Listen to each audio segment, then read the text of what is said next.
They are square. కానీ అంటే Ponguleti Srinivasa Reddy joining turning point కదా ఆ సమయంలో Karnataka elections. Turning point sir, he has only provided finance. Khammam కానీ అదే ఫైనాన్స్ పరంగా అయినా ఎమ్మెల్యే ఆయన తోటి చాలా మంది జాయిన్ కూడా అయ్యారు. వేముల వీరేశన్ జాయిన్ అయ్యారు, జూపల్లి కృష్ణారావు జాయిన్ అయ్యారు పొంగులేటి శ్రీనివాసరెడ్డితో పాటు. నా మాట ఖమ్మం జిల్లాలో ఖమ్మం నల్గొండలో టర్న్ అరౌండ్ కాలేదా కాంగ్రెస్ పార్టీకి పొంగులేటి జాయినింగ్ వల్ల? నేను ఒక మాట మాట్లాడతా, వింటారా మీరు దయచేసి? వీళ్ళంతా నా దగ్గర కూర్చునే వాళ్ళే. దామోదర రాజనరసింహ, పొంగులేటి, తర్వాత ఎవరు మన ఈయన జూపల్లి కృష్ణారావు, వీళ్ళంతా మా ఆఫీస్ లోనే కూర్చొని నాతోనే మాట్లాడేది, నేనే అన్ని వ్యవహారాలు చూసినది అంతా నాకు తెలుసు. కానీ పొంగులేటి ఒక అంటే గాలి పడ్డప్పుడు తూర్పార పట్టుకున్నాడు సార్, అంతకంటే ఎక్కువ లేదు. పొంగులేటి ఏ పార్టీలో చేరకపోగలుగుతుండే.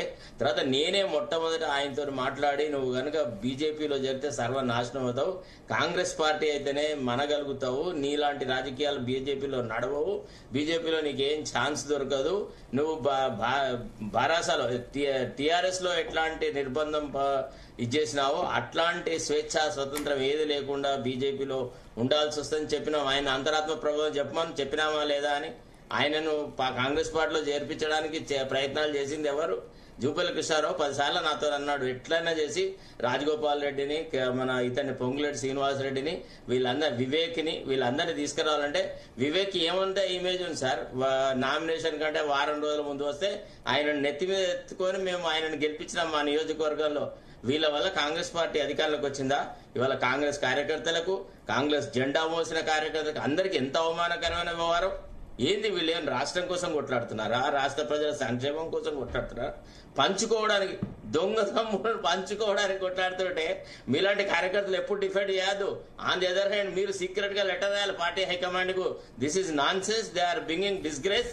వీళ్ళ మీద మీరు యాక్షన్ తీసుకోండి. మంచి వాళ్ళు లేరా కాంగ్రెస్ లో? ఎమ్మెల్యేలు, మంత్రి పదవులకు అర్హులు, 70 ఏళ్ల ముసలాళ్ళు, అన్ని రకాలైనటువంటి దౌర్జన్యకరమైన సంఘటనలు చేసిన వాళ్ళు, వాళ్ళని పెట్టుకుని ఎందుకు పార్టీని ప్రభుత్వం యొక్క పరువును నాశనం చేస్తున్నారు? ఏమైందండి మీరు? సార్ నేనంటాను ఒక రైట్ ఫైన్, కేసీఆర్ కేటీఆర్ వాడో వీడో చేశాడు, వాళ్ళకి ప్రజలు శిక్ష వేశారు కదా, తీసుకుపోయి చెత్తబుట్లో దాఖలు చేశారు. ఈనాడు వాళ్ళు రాజకీయంగా అధికారులు లేరు కదా, ప్రతిపక్షాలు ఏదో చేస్తుందనే దాన్ని ప్రతిసారి తీసుకొస్తారు ఎందుకు? మీరు మీ బాధ్యత ఎక్కడ పోయింది? మీరు ప్రజలకు ఏం వాగ్దానం ఇచ్చారు? ఆ వాగ్దానాల అమలులో మీరు చేసిన చిత్తశుద్ధి ఏది? మొన్న హనుమంతరావు మీటింగ్ లో ఏమన్నాడు, ఒక 2500 మహిళలకు ఇవ్వయ్యా, చెడ్డ పేరు వస్తుంది, ఎక్కడ పోయినా మహిళలు మమ్మల్ని అడుగుతున్నారు, మా 2500 ఏమైనా, మా 2500 ఏమైనా అని. ఇవాళ ఇంత దుబారా చేస్తున్నారు కదా, ఇష్టం వచ్చినట్టుగా. ఇప్పుడు బీసీ రిజర్వేషన్ల మీద కొన్ని కోట్ల రూపాయలు ఆ లాయర్లకు, వాళ్లకు, వీళ్ళకు పెట్టి గోదావరి పెట్టారు కదా, ఏం సాధించినారు సార్? మీరు ప్రభుత్వ విధానం మీద కొంత ఒక ఆలోచన చేయండి. ప్రభుత్వం ఏ కోణంలో పోతుంది? ఇది ప్రజాప్రభుత్వమేనా? ప్రజలకు నిజంగా ఏమైనా మేలు జరుగుతుందా? ప్రజలు మన గురించి ఏమనుకుంటున్నారు? ఇవి కార్యకర్తలుగా, పార్టీ స్పోక్స్ పర్సన్ గా it is your duty to tell the high command. అంతేగాని మీరు వాళ్ళు చేసిన ప్రతి థర్డ్ క్లాస్ వ్యవహారాన్ని వచ్చి మీరు ఈ టీవీలలో డిఫెండ్ చేస్తే మీ పట్ల ఉన్న గౌరవం కూడా తగ్గుతుంది. మా బాధ అది. ఇప్పుడు చరణ్ కౌశిక్ బయట కలిసి మొన్న మనం హైకోర్టులో కలిసాం, ఎంత బాగా ఆప్యాయంగా పలకరించుకున్నాం. అదే ఇవాళ ఈ పబ్లిక్ డిబేట్ లో కూర్చుంటే మిమ్మల్ని బాధపెట్టాల్సి వస్తుంది. ఒకసారి ఆలోచించండి, పార్టీ ఏటైతుంది, ఏం నాశనం అవుతుంది ఒకసారి ఆలోచిస్తారా? ఎందుకంటే ముఖ్యమంత్రి బ్రదర్స్ ఏం చేయట్లేదా? అయ్యప్ప సొసైటీకి రా, నేను చూపెడతా ఏం చేస్తున్నారు, ఎంత విచ్చలవిడి వ్యవహారాలు నడుపుతున్నారు. పచ్చి అవినీతి పనులు సార్. మీ మంత్రివర్గంలో అసలు ఒక్క నిమిషం కూడా ఉండలేని వాళ్ళు ఎవరంటే కొండా సురేఖ, పొంగులేటి శ్రీనివాసరెడ్డి, పొన్నం ప్రభాకర్, జూపల్లి కృష్ణారావు, బట్టి విక్రమార్క, కోమటిరెడ్డి వెంకటరెడ్డి, సీతక్క, వివేక్. వీళ్ల వల్ల పార్టీకి, ప్రభుత్వానికి ఎనలేని చెడ్డ పేరు వచ్చింది తప్ప వీళ్ళ contribution towards the governance is zero. You agree or not, this is a fact. మీరు ఇంతే చెప్తారు కదా, సురేఖ చేసేటువంటి విషయాలు మీకు తెలుసా? పోనీ సీతక్క చేసేటువంటి దుర్మార్గ పనులు ఆ ప్రాంతాల్లో మీకు తెలుసా? మీరు ఆ ప్రాంతం వాళ్ళేనా కాదా? మీరు మహబూబ్ నగర్ అనుకుంటా కదా.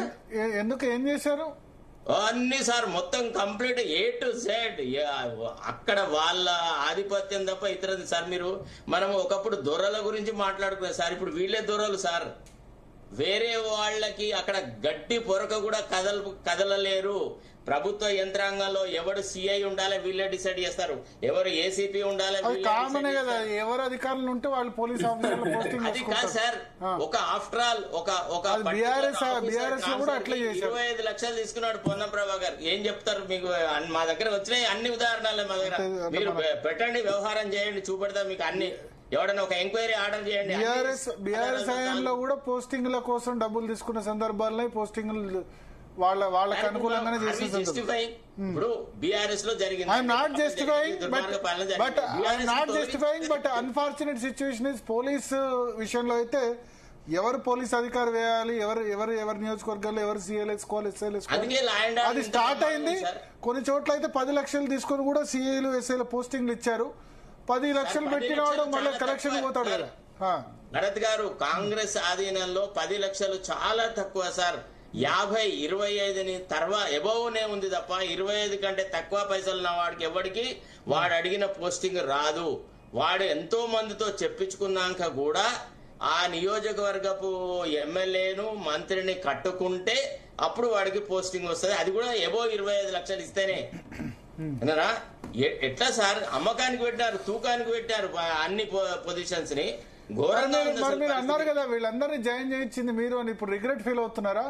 చాలా చాలా నేను చేర్పించినా, నేను అనలే, చేరితే బాగుంటదని వాళ్ళకి సలహా ఇచ్చినాను. But I tell you honestly, వాళ్ళు ఈనాడు వీళ్ళ వల్ల పార్టీకి ఎంత చెడ్డ పేరు వచ్చిందంటే, అబ్బా కాంగ్రెస్ ఎందుకు తీసుకువచ్చినామా అని ప్రజలు బాధపడే స్థితికి తీసుకొచ్చినారు.